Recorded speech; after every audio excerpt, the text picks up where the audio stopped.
While investigations are continuing into this fire that broke out in Parliament on Sunday, the country is left in a precarious position. What a way to start a year. There are now worries about the state of our state security and what this could mean for the future. To help us unpack this, I'm joined now by political analyst Gogo Aubrey Matshiqi. Good afternoon, sir, and the compliments of the season. Thank you very much for your time. Some people will say, what a fiery start to the new year, and coming just 6 months after the unrest in July, there's been all kinds of questions raised, and just the other day, an individual decided to attack the Constitutional Court for whatever reasons. We'll find out in court, of course, when that case begins. But what's your view when you look at all of this happening currently, particularly this fire in Parliament?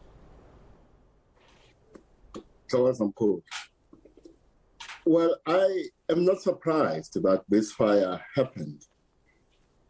And I'm not surprised it happened where it happened, our houses of Parliament.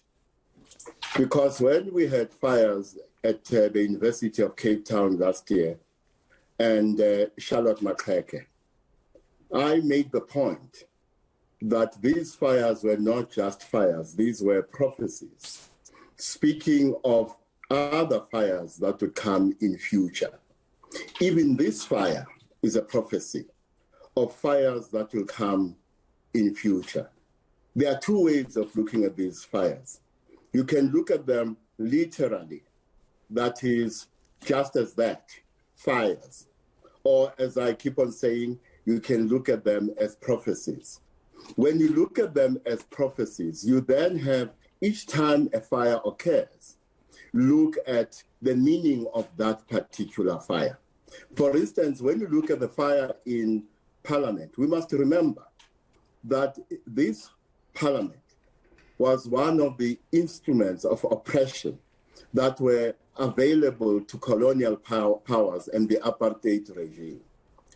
This is one of the instruments that were used by colonial powers to dismember Africans in particular from themselves, to dismember the relationship between them and their God, to dismember the relationship between them and their ancestors, and therefore to dismember their relationship with their spiritual assets. But more importantly, to dismember their relationship with the land. So what was expected, or at least what I would have expected, is that come 1994, with the advent of democracy, one of the first things we're going to do is to engage in rituals and ceremonies of cleansing. And one of the places in the process, the broader process of cleansing this land of the sin of colonialism and apartheid, would be Parliament itself, which was in need of cleansing. One hopes, therefore, that after the renovations happen and Parliament is reopened, we will go back to the work we should have done in 1994 of cleansing that place and space as part of the process of cleansing the country as a whole. So in your view, Gogo, it's not just a question of a democratic institution that's under attack for whatever reason. We're still waiting for the investigation here to go on, but you are suggesting that as a nation there's been a disconnect from the spiritual nature of the transition post-apartheid. I am arguing that colonialism is responsible for that disconnect at the levels I've alluded to, and that this Parliament is one of the places in which our dismemberment occurred. And therefore, what needed to happen with the advent of democracy is a process of remembering, the remembering of that about us as Africans, which was dismembered during colonialism and apartheid. Unfortunately, what we have is a situation where colonialism, in a formal sense, may be no more, but coloniality, the logic which gave us colonialism, is still alive. So in our neo-apartheid setting, not post-apartheid, neo-apartheid setting, coloniality as the logic which drove colonialism is still with us. But even more unfortunate, because we are a country in Africa, not an African country, we are governed by leaders who in many ways are allies of coloniality. So that disconnect you're suggesting or you're arguing will continue to produce, so to speak, incidents like the fire we saw in Parliament, and you're sort of warning that there could be more fires, or we are in for a stormy time into the future? Well, these fires are but one of many indicators which talk to us about that which is ill about our neo-apartheid order and our neo-apartheid reality. For instance, a few weeks ago, I was talking elsewhere about the death of young boys during circumcision in the Eastern Cape as another indicator of what is wrong with the human condition in our neo-apartheid setting, and the extent to which, if we continue to ignore what we are being told by the ancestors about the need to pause, reflect, meditate about the human condition in general, globally, and the human condition in South Africa, if we continue to run away from that work, there will be more fires. And some of them are not going to manifest literally as fires.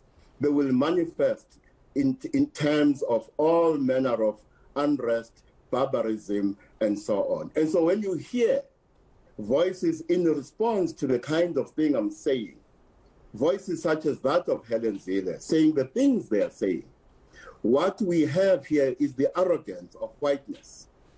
Whiteness which is responsible for the dismembering I am talking about. And therefore, what we hear when they speak in the manner they speak, we hear them spitting in the faces of our ancestors. Now, the argument you are making, it's like more of a spiritual level, but if I'm trying to find the intersection with political leadership, where could such leadership come from, where there's a realization, Gogo Aubrey, that is one aspect that needs to be attended to in order to avoid further trouble? Well, indigenous knowledge does not separate, and that's one of the problems, that our thought, our ways of thinking are not governed by that which is indigenous. They are governed by Western thought, and Western thought separates. And therefore, the attempt to separate the political intelligence imperatives from the spiritual are precisely the problem we have, because we need to conceive of our reality as a unity, not as separation from politics, from the economy, from intelligence, and from spirituality. And therefore, our leaders, wherever they are, whether they're in the church, whether they're spiritual people like me, whether they're intelligence officers, whether they're politicians, need to realize that whatever they believe or choose to believe, in the end, everything is governed and is touched by the spiritual. And therefore, one of the tasks of leadership is to understand that our essence is spiritual, and therefore you can't divorce the spiritual from the economy, from politics, from intelligence imperatives, and so on. Yeah, some people, Gogo Aubrey, as I'm listening to you, might say, that's well and good, spiritual, it's like esoteric, but we've got real issues on the ground, for example, that we're looking to our political leadership to resolve. And some people might just literally be ignorant about the spiritual part of our lives, and that needs to be addressed. I mean, from what you are saying, there's a big intersection here, and you said globally, there's like we need to reconnect with the human condition. I would like to talk to you a little bit more about this. I don't know if you could hold for me just for a while, because